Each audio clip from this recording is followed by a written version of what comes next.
got fired for being 5 minutes late, even though I worked every weekend for 2 years. When HR slid the papers across, I smiled. Funny thing, I'm the majority shareholder. My name is David Chen. I'm 48 years old, Senior Vice President of Operations at TechCore Solutions in Austin, Texas. I've been with this company for 12 years, since we were 3 guys in a garage with a revolutionary idea for supply chain optimization software. The subject line of that morning's text from Jessica read, "Emergency. Contraction started. Need hospital now." I was already in my car heading to the office for Brandon's 8 a.m. executive review meeting when my wife's message came through. 6 months pregnant with our 3rd child, and something was going wrong.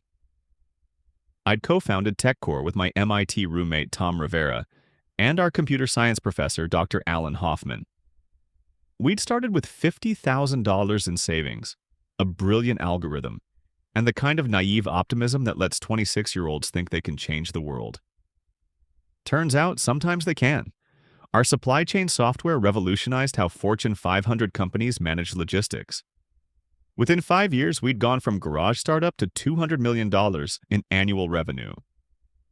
By year 8, we were public and growing fast. By year 10, we were a billion-dollar company with offices in 12 countries. That's when the board decided we needed professional management.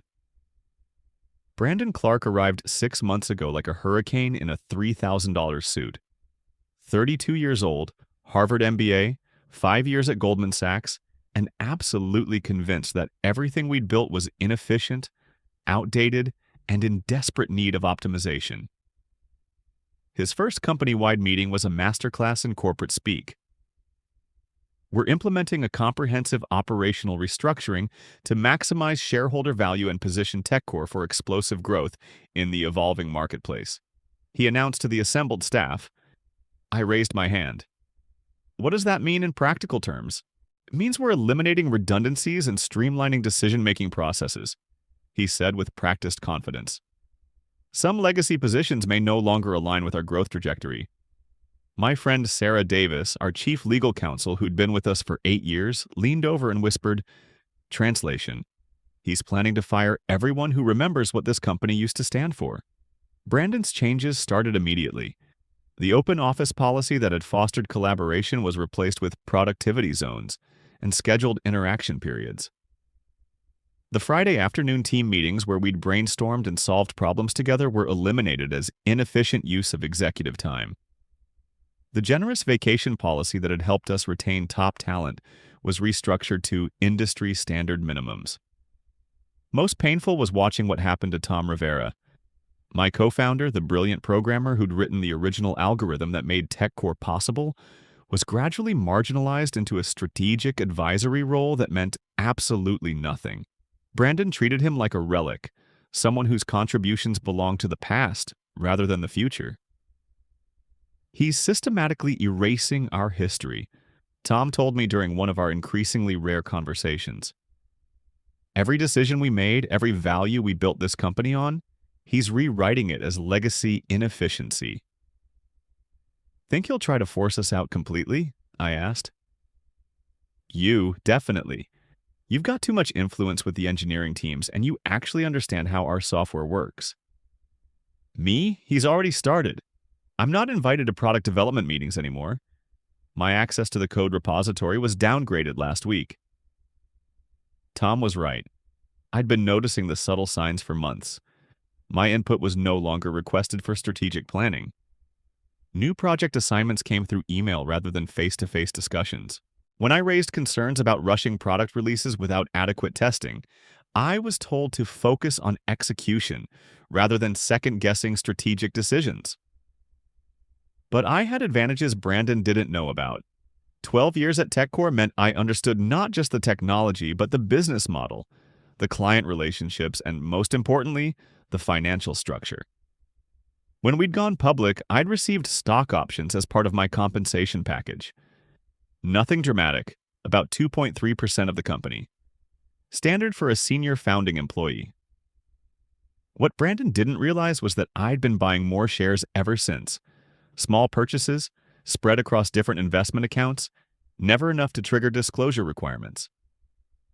Jessica's law firm specialized in corporate finance, and she'd help me structure the purchases through various trusts and investment vehicles to stay under the regulatory radar. "Why are you accumulating so much TechCore stock?" she'd asked me 2 years earlier. "Isn't that putting all our eggs in one basket?" "Because I know this company better than any outside investor," I'd explained.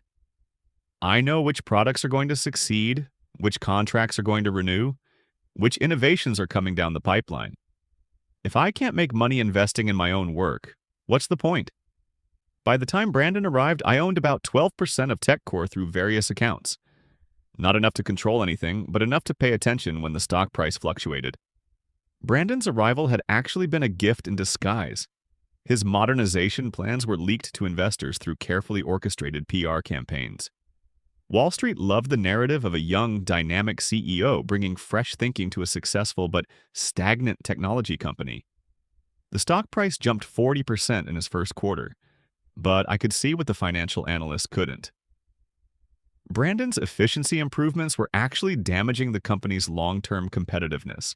He was cutting R&D spending, rushing product releases, and alienating key clients with aggressive pricing changes. The quarterly numbers looked great, but the foundation was weakening, so I kept buying. Every month, I'd purchase more shares through different accounts.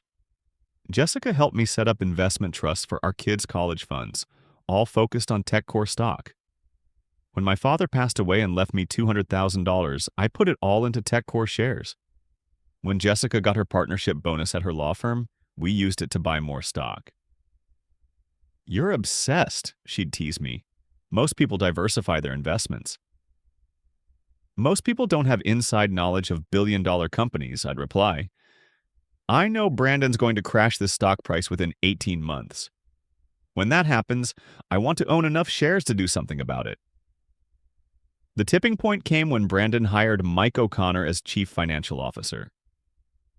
34 years old, McKinsey background, brought in specifically to optimize financial performance through strategic cost management. Mike's first initiative was a comprehensive audit of all departmental spending, with particular focus on legacy personnel compensation structures. Sarah Davis called me at home on a Sunday evening in early March. "David, we need to talk, not at the office, somewhere private."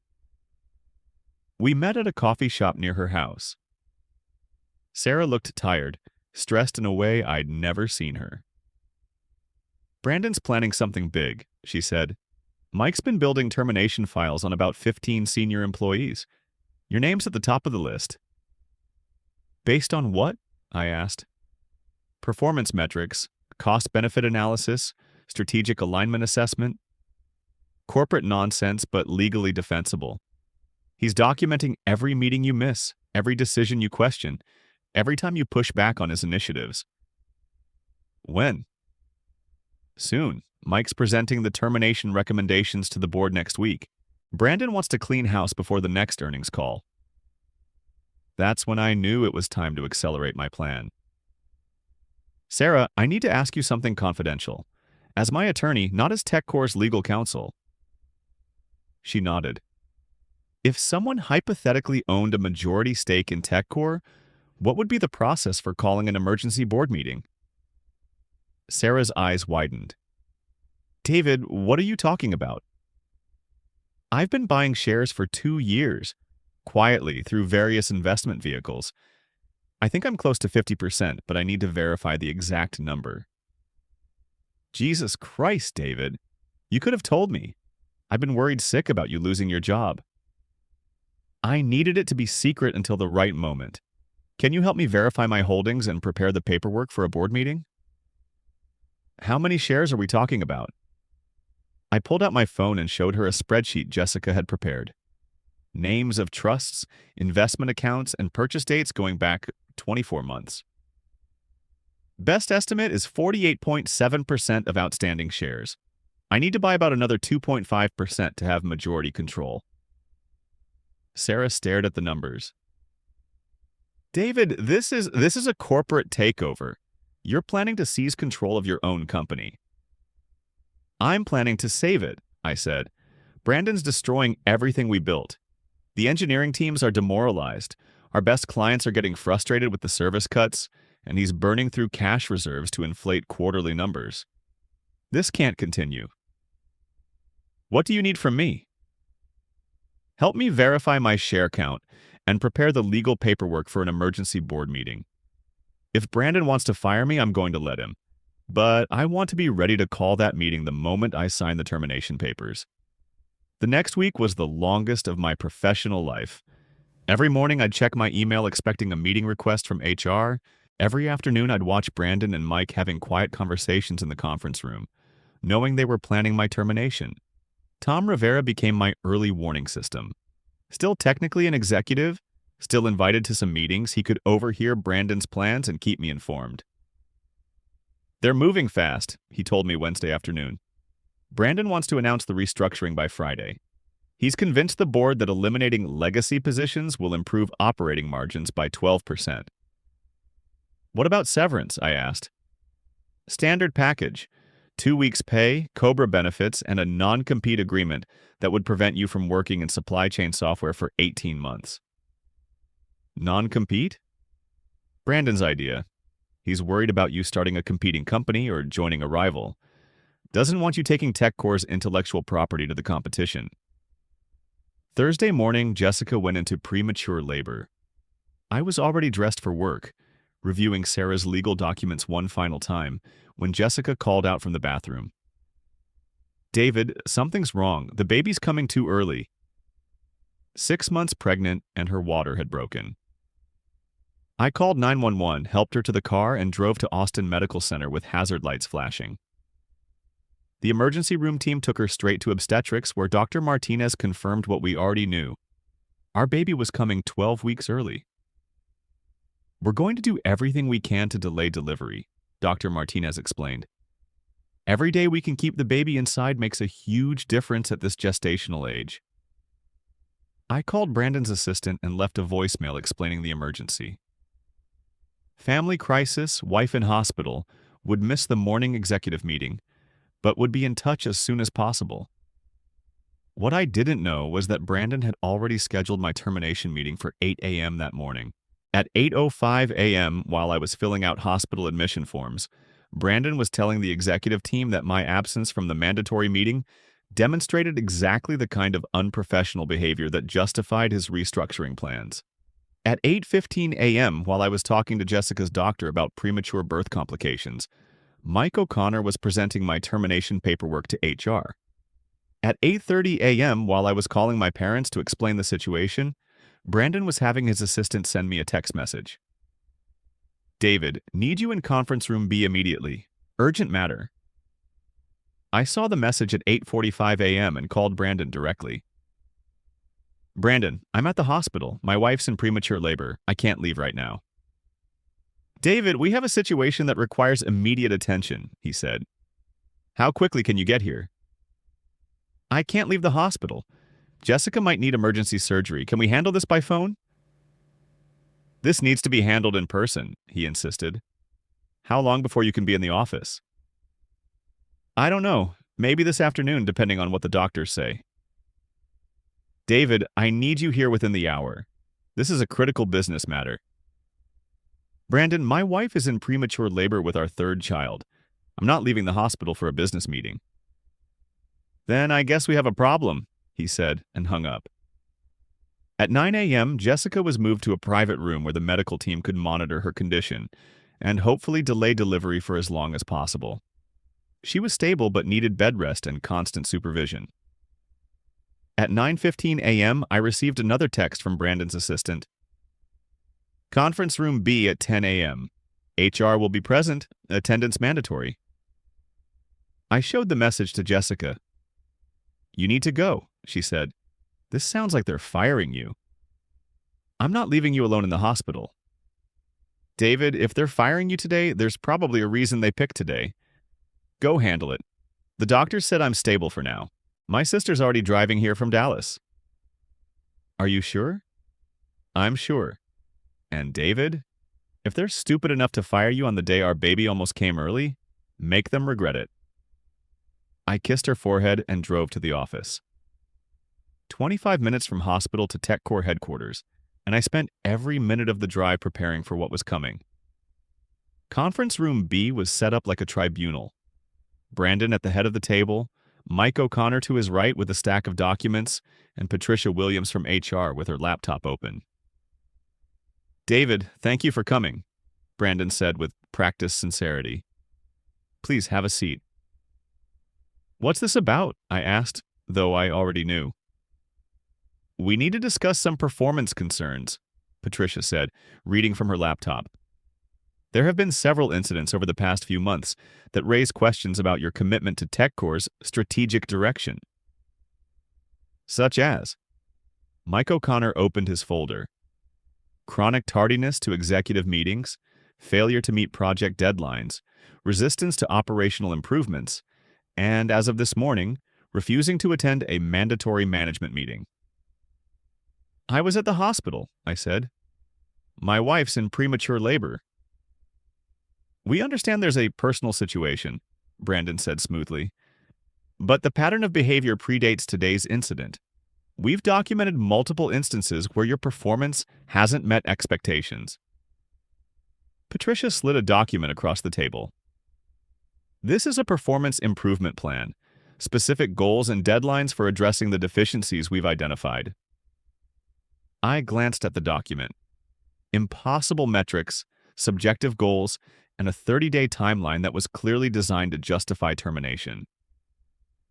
"This is a setup," I said. "It's an opportunity," Brandon replied. "We value your contributions to TechCore, but we need to see measurable improvement in your performance and attitude." "And if I don't meet these metrics, why, then we'll need to discuss alternative arrangements," Patricia said.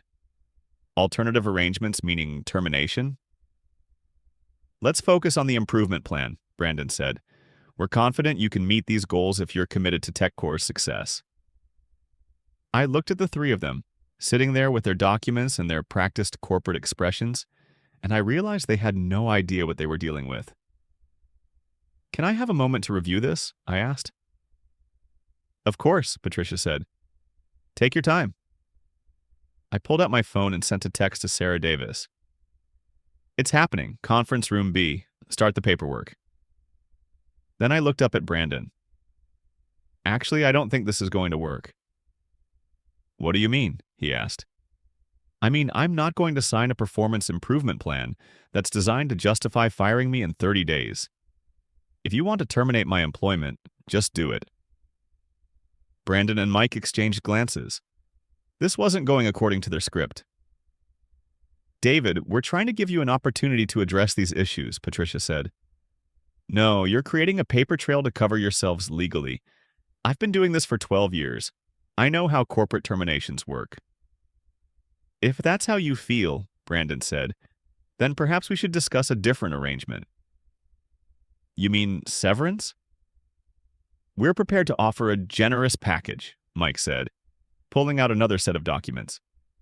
8 weeks' pay, extended health benefits, and a positive reference letter. "In exchange for?" "Standard non-disclosure and non-compete agreements," Patricia said. "Protects both parties."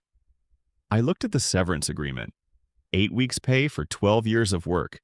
Non-compete clause that would prevent me from working in my own industry for 18 months.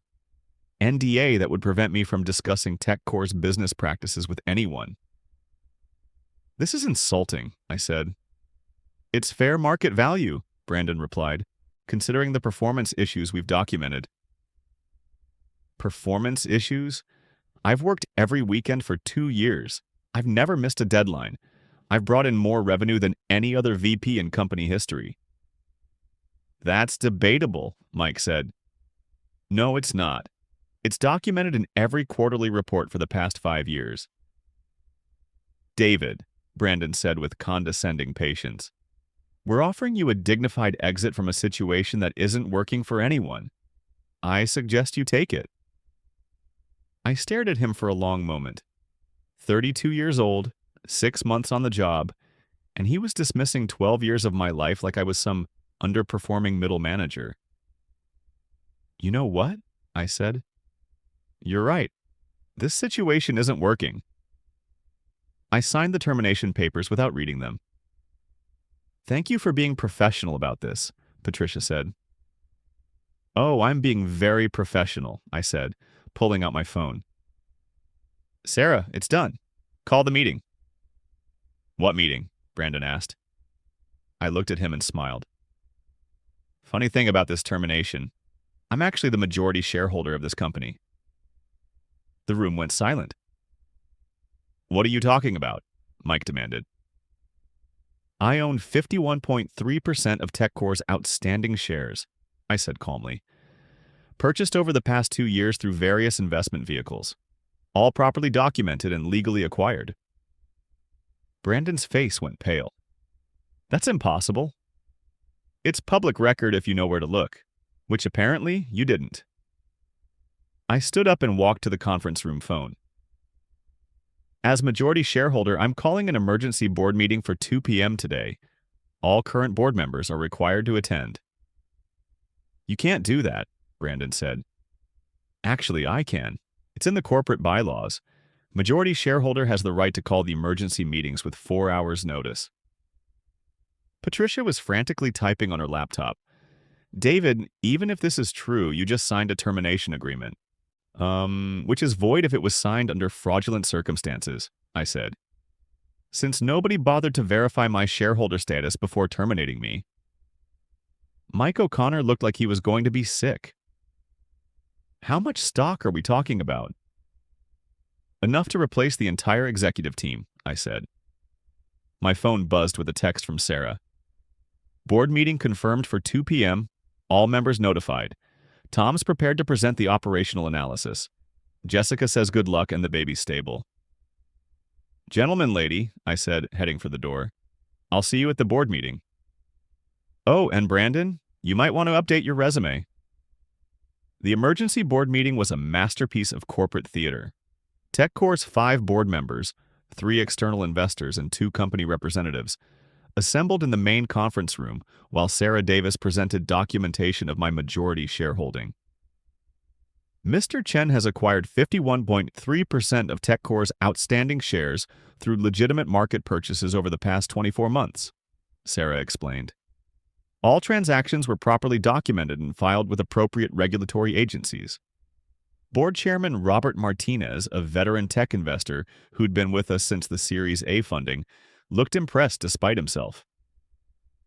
"David, this is unexpected. Can you explain your rationale for this acquisition strategy?"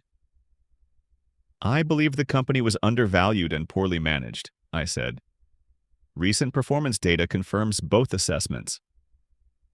Tom Rivera, reinstated as Chief Technology Officer effective immediately, presented his analysis of Brandon's 6-month tenure.